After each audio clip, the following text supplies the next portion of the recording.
Hare Krishna, dear devotees. Thank you so much for joining this morning Japa session. Um, let's start by a short Mangalacharan, and then we will do singing and then read Prabhupada Leelamrit.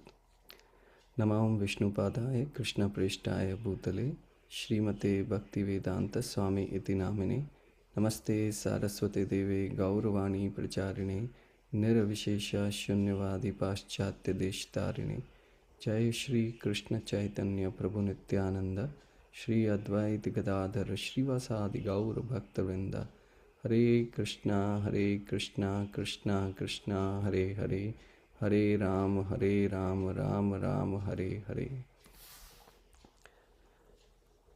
So as we know, this coming Saturday we are going to celebrate Gita Jayanti and read the whole Gita. So in preparation to that, this week let's chant the glories of Bhagavad Gita, which is the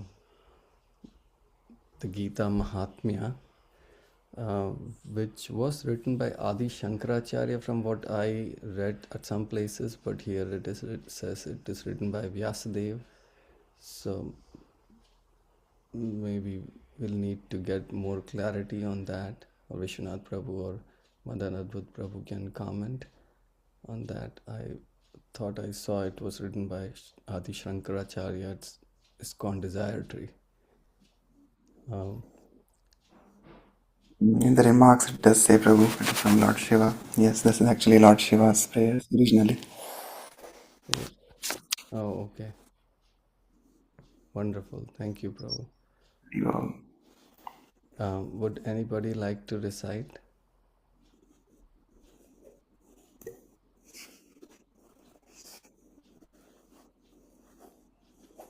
I can try, Prabhu.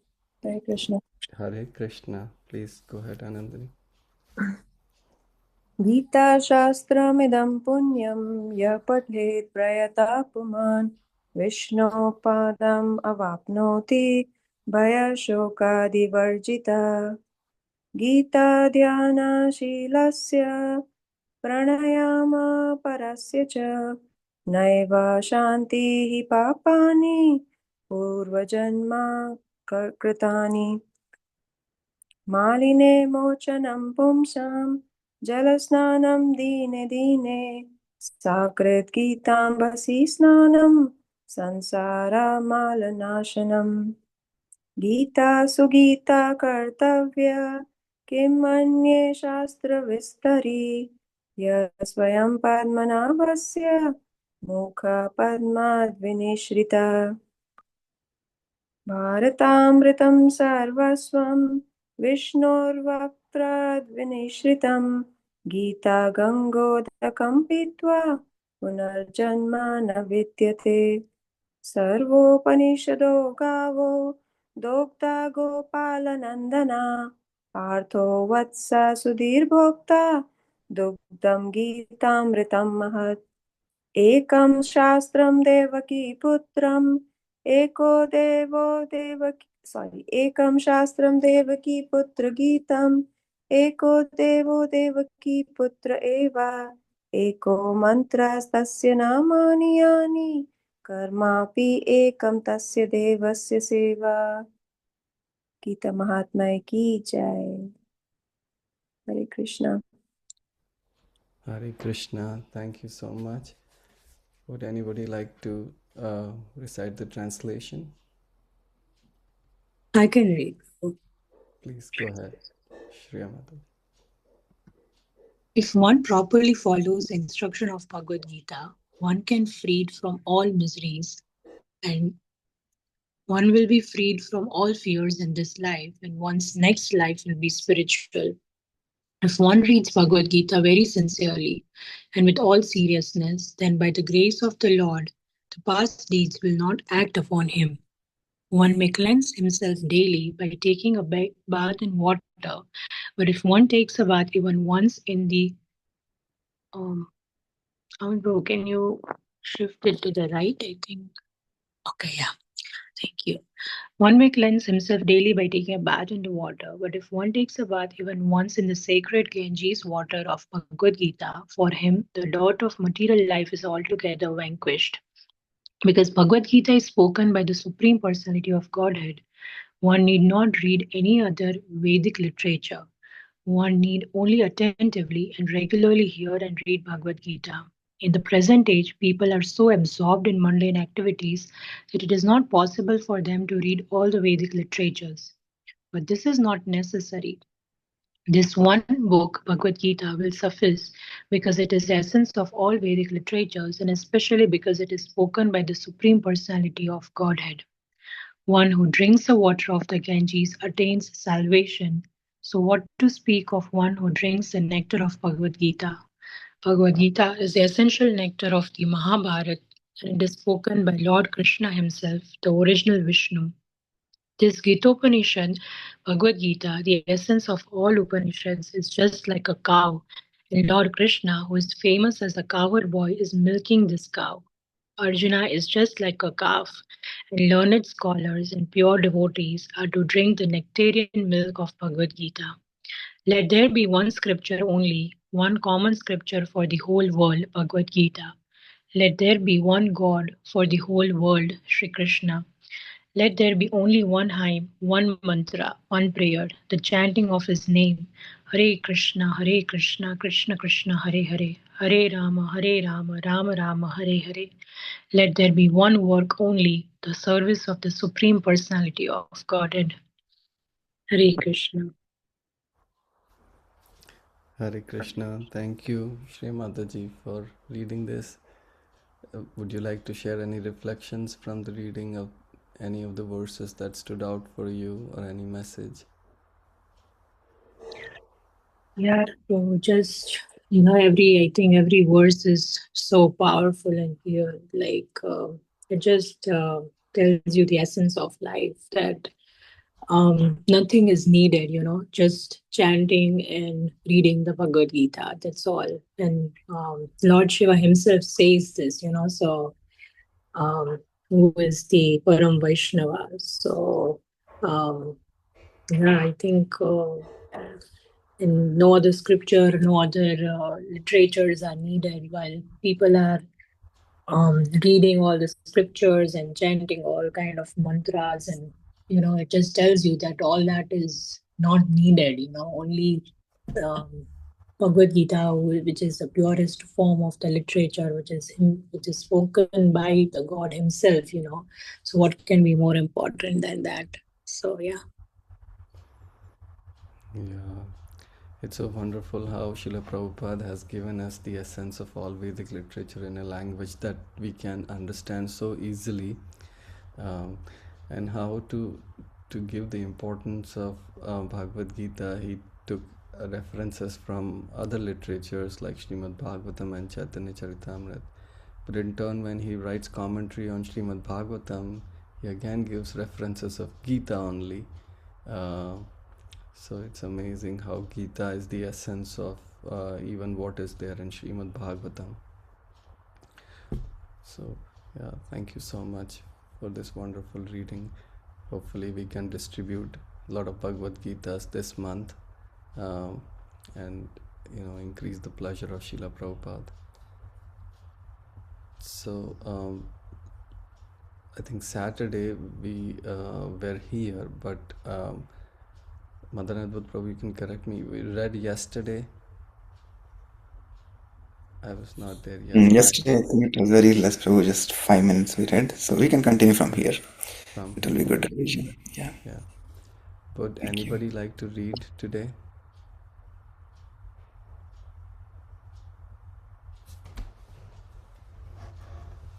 If not, I can continue. The devotees had come to see Srila Prabhupada. Actually looked very wonderful in his dark sunglasses and freshly pressed silk dhoti and kurta, with clean, clear Vaishnav tilak on his forehead. He would come gliding down the stairs on the palanquin, carefully carried by 2 able-bodied disciples, and he would sit on the Vyasasan and watch them perform kirtana of the holy name. Since he rarely spoke, the Kirtana and his appreciation of it was the main exchange between him and his disciples. Externally, Srila Prabhupada gave very little indication of even appreciating the Kirtan. Those who were standing or dancing near him, however, could see behind his glasses the tears sprinkling from the corners of his eyes onto his cheek. And all the devotees chanted and danced, rejoicing in the knowledge that Srila Prabhupada simply wanted to be with them. They knew that although he was a pure devotee and self satisfied, he could actually be inspired by his disciples' affection. By their intense enthusiasm to serve and praise Krishna under his order, he could become enlivened to stay in the world longer and preach. The devotees in manner agreed that Radha Gokulananda seemed to be looking specially at Srila Prabhupada and he was looking specially at them. Some felt that by witnessing Srila Prabhupada and Radha Gokulananda, they were looking directly upon the spiritual world, seeing Krishna and his pure devotee. Therefore, there was no need for talks or demonstrations further than what Srila Prabhupada was giving everyone by coming to be with them in the temple room. Each morning, the Kirtana would build enthusiastically. Tamal Krishna asked that the devotees not sing the Guru Puja song because it created too much emotion for Srila Prabhupada. So they chanted the Panchatattva mantra and then Hare Krishna. After half an hour, the singing and chanting would be fervid, and Srila Prabhupada would sometimes tap his thumbs together. Just this slightest movement of his body increased the intensity of Kirtana. Then, with raising of one finger, Srila Prabhupada set the whole room full of hundreds of devotees into jumping ecstasy. The devotees felt that by chanting Hare Krishna and dancing, they were somehow singing and praying for Srila Prabhupada's good health and continued life. Srila Prabhupada would sit unmoving, but the devotees knew his desires, and many of them continued jumping several feet into the air, almost touching the chandeliers. After a wild transcendental hour of kirtan, Srila Prabhupada would go upstairs again, carried over the heads of the devotees on the palanquin. When the devotees in London heard that Srila Prabhupada was getting many invitations to go to America, they began to worry. They were thinking that this would be the last time they would see him, and they wanted to keep him with them forever. If they would distribute an incredible number of books, then maybe he would live longer and stay longer at Bhaktivedanta Manor. They were already feeling privileged that Srila Prabhupada had chosen their temple out of all others, and as they spoke among themselves, they concluded that Radha Landaneshwar and Radha Gokulananda must be Prabhupada's favorite deities.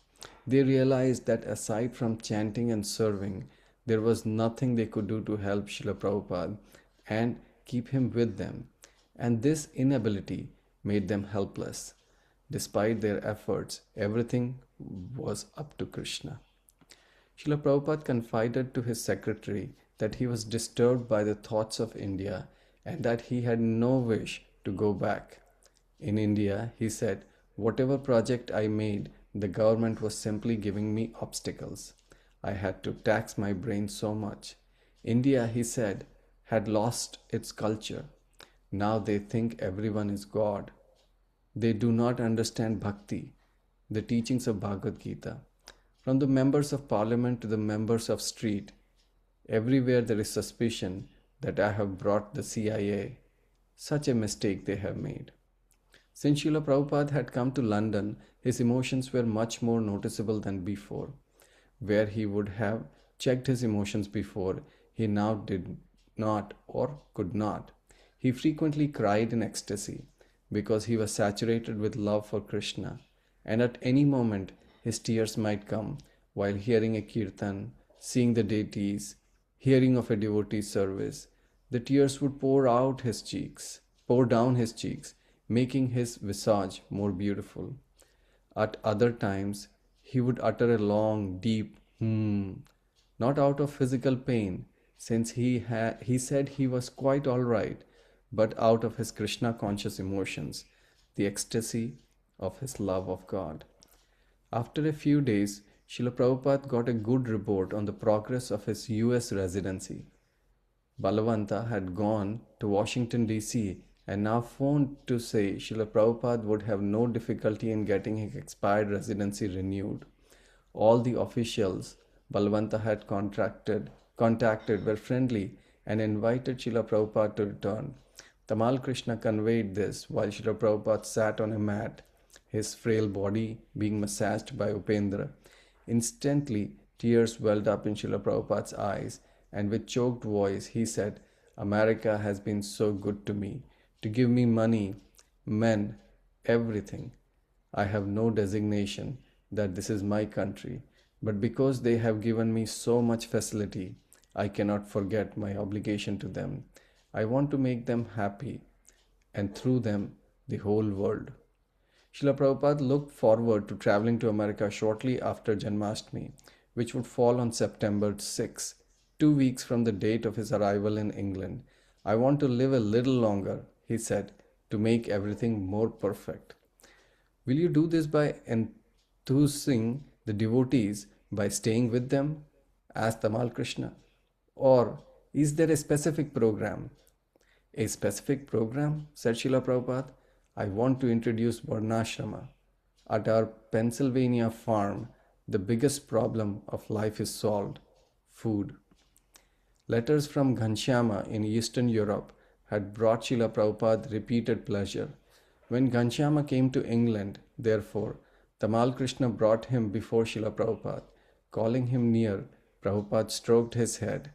This is the Parampara system, he said. My Guru Maharaj pushed me, I am pushing you, and you are pushing others. It's like a train. The following day, at Tamal Krishna's request, Ghanshyama came in and read his latest report, which was lengthy, to Srila Prabhupada. He explained some of the difficulties in his preaching and how he was getting around them, but Prabhupada's mood had changed, and he reminded his disciples that the credit was all due to Krishna. Then Harikesha Swami, the GBC secretary for Northern and Eastern Europe, arrived. He entered Prabhupada's room and offered prostrated obeisances. Srila Prabhupada, his disciples, his eyes overflowing with tears, reached out and rubbed his disciple's head, and Harikesha also began to cry. Harikesha explained that he was setting up his own press for producing Srila Prabhupada's books in European languages. Very good, said Srila Prabhupada. As a father likes to see his estate nicely managed, so I am like that. Get places and print books. Harikesha Maharaj had brought with him most of the book distributors from Germany, and he arranged that they meet privately with Srila Prabhupada. The men, most of them who had never been with Prabhupada, gathered in his room and sat in overwhelming appreciation of the moment. Srila Prabhupada quoted, Yare dekha tare kaha Krishna Upadesh, and then asked, So what is this Krishna Upadesh? At first, no one replied, but then one of the boys spoke and said, One should preach everywhere. No, said Srila Prabhupada, what is Krishna Upadesh? And again there was a silence. This time another boy recited, Sarv Dharman Parityajya Mam Ekam Sharanam Vraja. Srila Prabhupada accepted that and spoke for a few minutes about surrender to Krishna. Thinking it an opportune moment, Tamal Krishna brought out a package of color photographs just arrived from Los Angeles. It was a complete story in pictures of the recent Los Angeles Rath Yatra. The pictures were brightly colored, 8 by 10 inch enlargements, and as Srila Prabhupada saw one after another and heard the descriptions from his secretary, he began to make long, low humming sounds, and tears came to his eyes. Earlier that morning, as soon as he had awakened, Srila Prabhupada had begun spontaneously speaking about the Rath Yatra, and he had performed as a child in Calcutta, and now he was seeing the pictures of a grand procession and festival conducted by his disciples. Seeing the photo of the chariots with a large crowd following, Srila Prabhupada raised his eyebrows and said, We have never seen such carts. Another photo showed long lines of people waiting to see changing bodies exhibit a diorama depicting the transmigration of the soul. I told you this would happen, Srila Prabhupada exclaimed. I'm very much glad to see this. Srila Prabhupada remained so affected by seeing the Rath Yatra pictures that he wouldn't take his usual massage. Not now, he said in a choked voice, and he sat meditatively, silent for 2 hours. On Janmashtami Day, Srila Prabhupada rode in a rented Rolls Royce to the temple to Bury Place in downtown London to see their Lordship Sri Sri Radha Landaneshwar. Entering the building in a palanquin, Prabhupada came before Radha Landaneshwar and slowly removed his sunglasses, his eyes flooding with tears, while around him devotees chanted his name and names of Radha and Krishna. On the way back to the manor, Tamal Krishna recited to Srila Prabhupada the many pastimes of Prabhupada's preaching days in London. The next day was Vyasa Puja, Srila Prabhupada's 82nd birthday. Again, upon waking, he recalled his childhood and how an uncle had called him Nandulal because he was born on the day Nanda Maharaj gave presents to the brahmacharis, the day after Krishna's birthday. Srila Prabhupada went down to the temple, and after a fully exultant kirtan by hundreds of devotees, he accepted, without tasting, a 3-tier, 5-foot-long birthday cake. He noticed that the devotees had only used 81 candles due to counting age by Western method, so another candle was added. At Srila Prabhupada's request, Tamal Krishna stood and spoke. The next day, Srila Prabhupada's health suddenly became much worse and he couldn't come down to the temple. This was the first crisis since his coming to England, and suddenly his plans changed. Instead of going on to the United States as he had planned, he now requested that he be taken back to India. He spoke of Bombay. If I live a few more days, he said, let me see the opening of the Bombay temple. We can wait here and then fly to Bombay. I have worked so hard for it. If I see the opening and then die, it will be a very peaceful death. Even if I live, I can come back here. The health crisis seems to pass, but Srila Prabhupada had now felt that he would be unable to go to New York. He asked to hear the various astrological calculations. Let us have a laugh, he said. The reading predicted that these would be the most difficult days. For many of the devotees, Srila Prabhupada's not going to America upset their hopes of his getting better and living a long time. But Prabhupada felt he had traveled as far as he could, and now he should return to Bombay and Vrindavan. For a few days more he stayed, waiting for a clearer indication from Krishna, and he resumed going to the temple in the morning. Brahmananda Swami had come from America, and Srila Prabhupada watched with pleasure as Heavyset Brahmananda, the first disciple to dance for him 11 years ago in New York, rose to dance again before his spiritual master. As Brahmananda jumped up and down, dancing ecstatically, Srila Prabhupada smiled and clapped his hands. Afterwards, Tamal Krishna asked Srila Prabhupada what he had prayed that morning as he sat looking intently at the deities. Prabhupada replied, I was praying to Radha Gokulananda to please engage me in the service of Sri Sri Radha Ras Bihari. Srila Prabhupada wanted to return to India, and his desire was his servant's order. If I survive this time, he said, we shall do Vrindavan Parikrama, and you can carry me on a palanquin.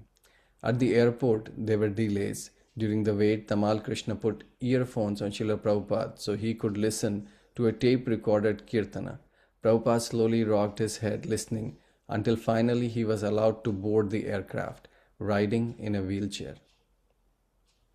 September 14th.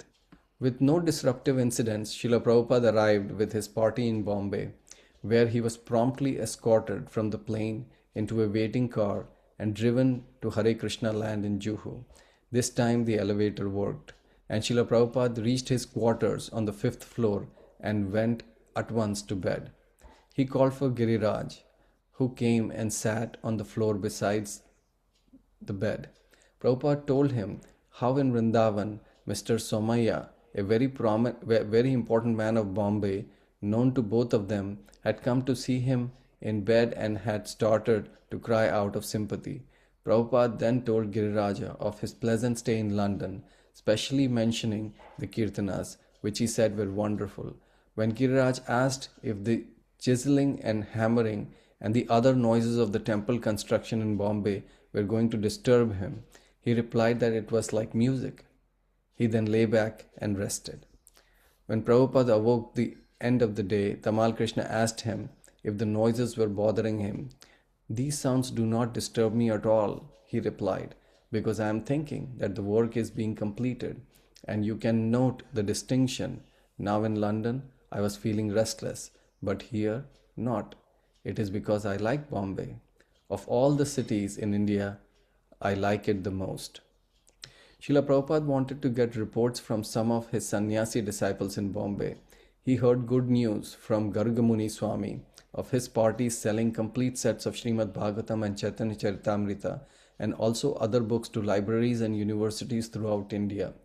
Now they were preparing to go to Muslim countries to sell books.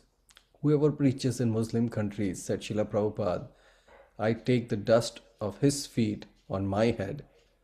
Lokanath Swami told Srila Prabhupada of his success in traveling to Indian villages in a bullock cart. Srila Prabhupada loved it. Within a day or two of his return to India, Prabhupada had abandoned the simple regimen he had agreed upon with a doctor in England. The doctors had said Prabhupada was a difficult patient.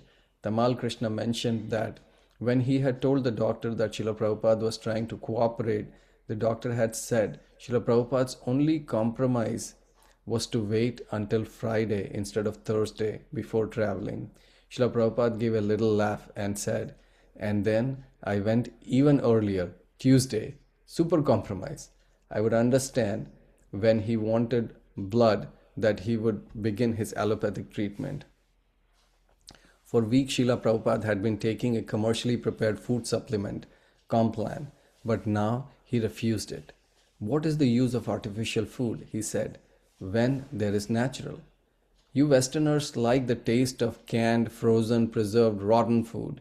You eat and then keep the leftovers for 7 months, and this is you like. And you like drinking cold milk. This Complan is not fresh. I shall try to live on milk and fruit juice, nothing artificial."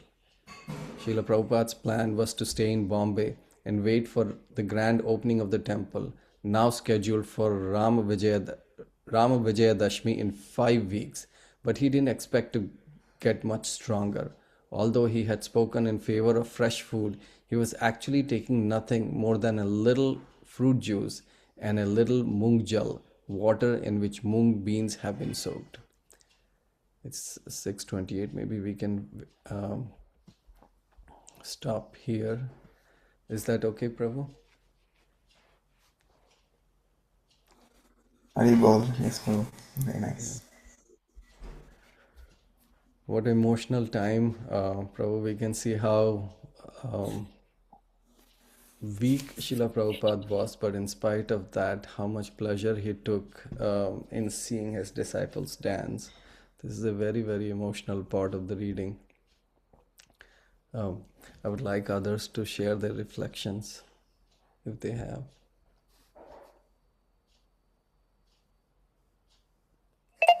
Hare Krishna, Prabhu. On the same note, Prabhu, I was thinking that, how we can get a glimpse of spiritual world. It was mentioned that when Prabhupada was looking at the deities, Radha Gokulananji, the devotees were feeling that, this beautiful reciprocation that the deities were also looking at Srila Prabhupada. I thought that was very beautiful. That is how we can get a glimpse of the spiritual world, seeing, pure devotees, their love towards Shri Radha Krishna would, give us the hint of, how it would be there in the spiritual world. Also, the greed of the devotees to make Srila Prabhupada stay longer in London and not letting him go to America. That is the spiritual greed we can all develop. Prabhu, it was beautiful reading. Hare Krishna. Thank you so much, Mataji, for sharing. Yes, that was very, very sweet. And one more thing that I like, that Prabhupada was praying to Radha Gokulananda that he wanted to be engaged in the service of Radha Rasvihari. That was so amazing, that he was praying to one set of deities to have him engaged in the service of another Radha Krishna at another temple. So it's like how he had relationship with all individual Radha Krishnas installed in all different temples. Hare Krishna. Yes, thank you, Prabhu. I was thinking of the same thing, because when he came to London, he said the other way, Krishna Balram sent me here. Because he came from Vrindavan to London. Yeah, but yeah, so many, I don't know, my mind always looks at connections, so many connections I felt this morning. One thing, as I was in your temple altar yesterday, when you were at your home, and I saw Giriraj Maharaj there standing, Vajra Prabhupada. He was so tall there. But yeah, so as you were reading, I was remembering that picture of Giriraj Maharaj standing next to Srila Prabhupada. Here, of course, he was sitting next to him and taking his instructions. But yeah, these deities that you talked about, the other connection, beautiful. Thank you for the wonderful Gita Mahatmya prayer this week. Very, very opportune and very relevant for this week. And again, we saw Prabhupada's quote as we were reading. Prabhupada said, what is Krishna's Upadesh, right? So, and when finally the devotee said Sarvadharan Pratijaya, he accepted that. So that is what exactly we read this morning in the prayer, that the message of Bhagavad Gita is the surrender, and your home is very aptly titled Sharanagati. So very wonderful family you have, and Sharanagati is the message that Prabhupada accepted, and that is the prayer that we sang this morning. So yeah, a lot of, and this deities of course, London Ishwar and Shri Radha Gokulananda. Of course, Shri Radha London Ishwar are one of the first deities, and ISKCON, large size deities in the Western world. So they are very, very special for Srila Prabhupada, because these are the first set of large deities that came, and they also came because of Prabhupada's intense desire and greed that Meenakshi Muni was talking about, right? Because we know how the past time, how they appeared, because the devotees were trying to get deities, but they had no deities. And then this one wealthy businessman in London, he had these deities at his home, and then Prabhupada kind of literally went there and talked to him, and then literally the devotees kidnapped those deities, because I think that the gentleman was trying to sell those deities for some money, but Prabhupada just took them, and then they put them in the van, and then they brought them to the temple. So yeah, so that's a very nice, funny pastime behind those deities, and yeah, those deities are very, very special. So yeah, thank you. Hare Krishna. Hare Krishna. Thank you, Prabhu. Thank you for your wonderful reading. Yeah, the credit for choosing Gita Mahatmya goes to Anandani. She suggested that we should read it, so I will pass that on humbly. Anyone else would like to share, add anything that comes to their mind? Yes, Prabhu. So, when you were reading, it just felt so like emotional. It was very softer side of Prabhupada just came out. He's like so much in ecstasy of Krishna prem. It just shows that, how much he loves Krishna.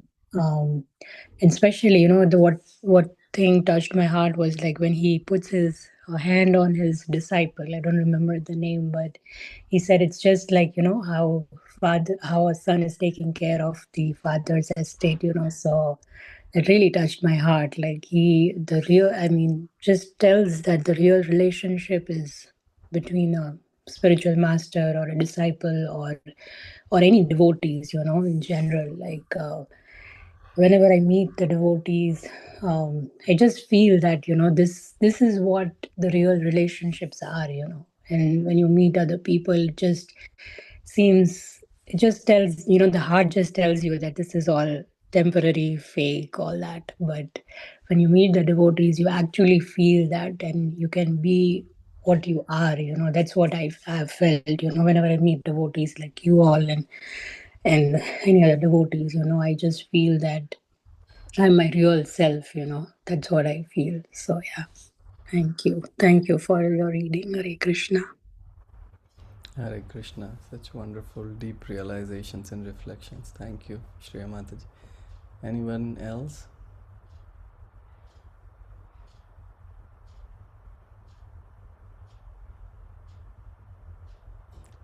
If not, then we can end the call by chanting Vaishnav Pranams.